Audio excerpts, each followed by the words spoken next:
नमस्ते। आज की इस चर्चा में हम एक ऐसी जबरदस्त क्लासिक लोक कथा पर बात करने वाले हैं जो तुरंत ही आपके तर्क और लैटरल थिंकिंग यानी कुछ अलग हटकर सोचने की सीमाओं को परखती है। ये सिर्फ कोई पुरानी कहानी नहीं है, बल्कि स्मार्टनेस और प्रॉब्लम सॉल्विंग का एक बेहतरीन टेस्ट है। जरा सोचिए, कोई कागज के एक टुकड़े में आग कैसे ले जा सकता है? सुनने में बिल्कुल नामुमकिन लगता है ना? बिना जले कागज में आग रखना तर्क से परे लगता है। यही पहेली इस कहानी की सबसे प्रमुख पहेलियों में से एक का आधार है, जिसे हम आगे सुलझाएंगे।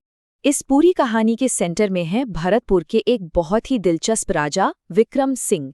वो एक बेहद दानवीर राजा थे, लेकिन उनकी एक बहुत ही सख्त और न टूटने वाली शर्त थी।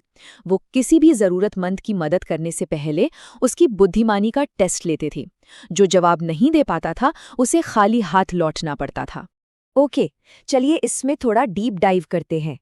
हाल ही में एक मजबूर यात्री राजा के पास मदद मांगने आया। राजा ने उससे पूछा कि दुनिया में केवल 2 ही सच्चे यात्री हैं, वो कौन है? जब वो आदमी जवाब नहीं दे पाया तो राजा ने खुद बताया, सूरज और चांद, जो लगातार अपनी यात्रा में रहते हैं और कभी नहीं रुकते। इससे पता चलता है कि राजा के सवाल कितने घुमावदार होते थे। अब आती है हमारी कहानी के मुख्य पड़ाव पर, भ्रमण की परेशानी, जहां दांव पर बहुत कुछ लगा है। किशन नाम के एक ब्राह्मण के सामने एक बड़ी चुनौती है। उसे अपनी बेटी की शादी के लिए पैसों की सख्त जरूरत है। हताश होकर उसकी पत्नी सुलोचना उसे राजा विक्रम सिंह से मदद मांगने की सलाह देती है। किशन को राजा की पहेलियों के जोखिम का अच्छे से पता है, लेकिन उसे अपने वेद पुराणों के ज्ञान पर पूरा भरोसा है, और बैकअप के तौर पर वो अपने 2 बेहद होशियार बेटों अजय और विजय को भी इस चुनौती का सामना करने के लिए अपने साथ ले जाता है। तो चलिए देखते हैं पहली परीक्षा, राजकुमारी की कहानी, जो असल में पिता की परीक्षा थी। अब यहाँ सबसे दिलचस्प बात यह है कि राजा सीधे सवाल नहीं पूछते। वो किशन के सामने एक काल्पनिक कहानी रखते हैं। कहानी के मुताबिक वीरपुर की राजकुमारी पद्मा के लिए 4 बेहद योग्य वर चुने गए। पहला, एक बिजनेसमैन जो फाइनेंस में मास्टर है। दूसरा, एक भाषा विज्ञानी जो जानवरों की भाषा समझता है। तीसरा, एक ऐसा विद्वान जिसे वेदों का ज्ञान है। और चौथा, एक क्षत्रिय तीरंदाज जो शब्द भेदी बाण यानी सिर्फ आवाज सुनकर सटीक निशाना लगाने की दुर्लभ विद्या में माहिर है। यहाँ राजा कहानी रोक देते हैं और किशन से पूछते हैं, राजकुमारी पद्मा इन चारों में से किसे अपना वर चुनती है? यहाँ थोड़ा रुककर सोचिए। हर किसी में एक यूनिक टैलेंट है, तो आखिर फैसला किस आधार पर होना चाहिए? किशन का जवाब उसकी गहरी सांस्कृतिक समझ को दिखाता है।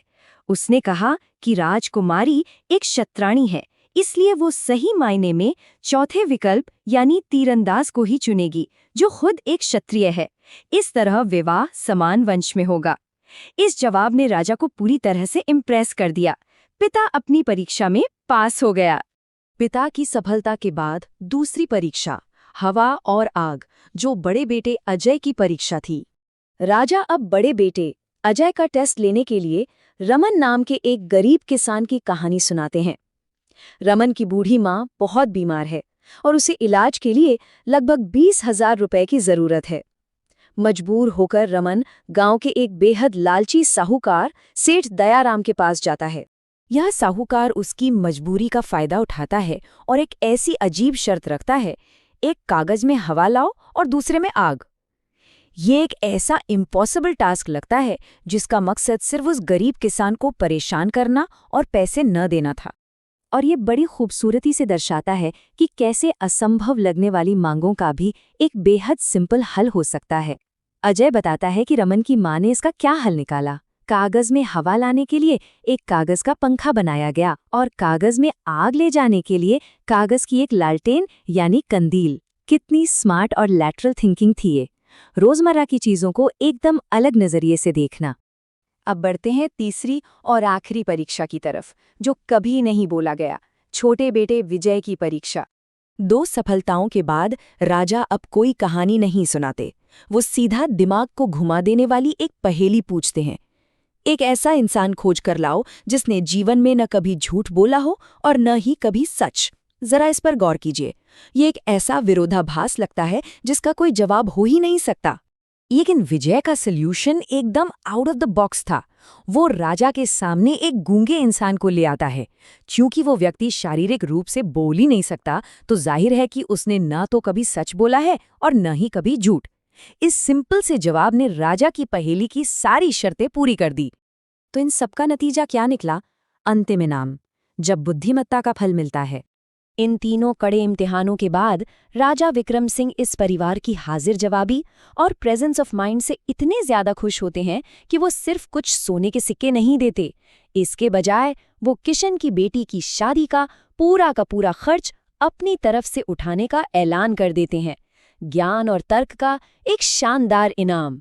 तो आखिर में एक बहुत ही गहरा सवाल उठता है, कितनी बार असंभव होने का भ्रम हमें सबसे आसान समाधान देखने से रोकता है? इन कहानियों से हमें यही बड़ी सीख मिलती है कि शांत दिमाग और लैटरल थिंकिंग से हम अपनी रोजमर्रा की किसी भी मुश्किल पहेली को आसानी से सुलझा सकते हैं।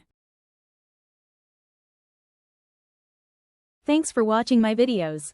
Please like and subscribe.